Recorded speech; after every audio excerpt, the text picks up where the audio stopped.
Welcome back. Hope you all are doing well. In a series on Inside Executive Search, I've been speaking on multiple topics, ranging from what is executive search to the reality behind CXO hirings and everything in between. Today, I want to talk about something many senior executives quietly wonder. Why do some very capable leaders never become CEOs? If you have spent decades like myself in executive search, you will notice something very interesting. Many CEOs are highly capable leaders, but not all highly capable leaders become CEOs. In fact, in almost every large organization, there are people who have business acumen, are highly technical, brilliant, and experienced. Yet, somehow they never quite reach the top. And the reason is rarely a lack of competence. More often, it comes down to a few subtle but important factors. Let's talk about them. Number one, excellence in a function versus leading a whole enterprise. Now, many leaders become exceptionally strong in their functional roles. They might be outstanding CFOs, COOs, CMOs, and even CTOs, and they run their respective functions extremely well. But the CEO is fundamentally very different. A CEO must move from optimizing a function to balancing the enterprise. This requires a shift from expertise to judgment, from depth to breadth, and control to influence. Some leaders simply prefer the clarity and authority that comes with running a function, and that's perfectly legitimate. However, companies often look for someone who can step beyond their domain and integrate the entire organization. Second, their limited exposure to enterprise decision making. Another reason is exposure. Many talented leaders spend most of their careers executing within their own verticals.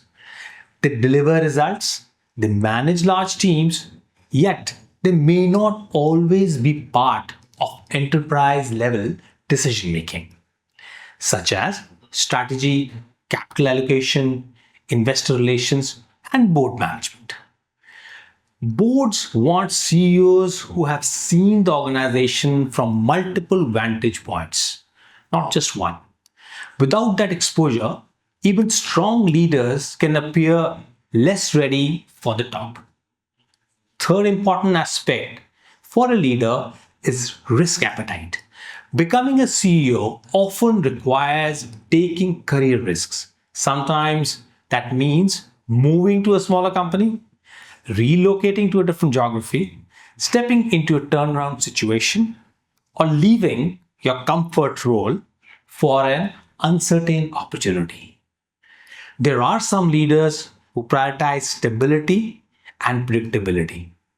Again, there is nothing wrong with that, but the CEO path often rewards those who are willing to take calculated risks very early in their careers. Fourth important aspect are promoters and board visibility. This is a factor many leaders underestimate. Promoters, boards appoint CEOs, so they need to know and trust that leader. Some executives are outstanding internally but have limited exposure to promoters, boards, and even external stakeholders. They may not interact much with investors, regulators, industry bodies, global partners. But the CEO role requires someone who can represent the organization confidently in all these arenas.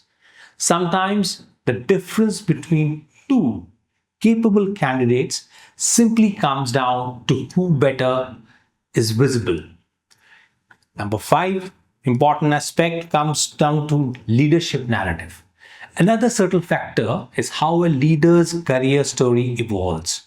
Companies often look for leaders whose journey reflects a clear progression towards enterprise leadership. For example, building businesses, leading transformations, on managing complex stakeholder environments. Some leaders build incredibly strong operational careers, but never quite develop that enterprise narrative, which is so required.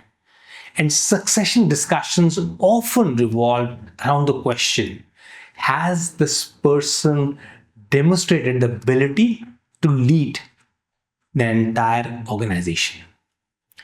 Very important aspect is timing and opportunity. Sometimes the explanation is simply timing. Leadership transitions are unpredictable. A capable leader will miss a succession window, join an organization where the CEO stays longer than expected, or find that the company is looking for a very specific profile at that moment. Careers are rarely linear. Even exceptional leaders sometimes arrive at the wrong opportunity at the wrong time. And the most important aspects, the last is personal choice. And finally, there's a truth we don't talk about enough.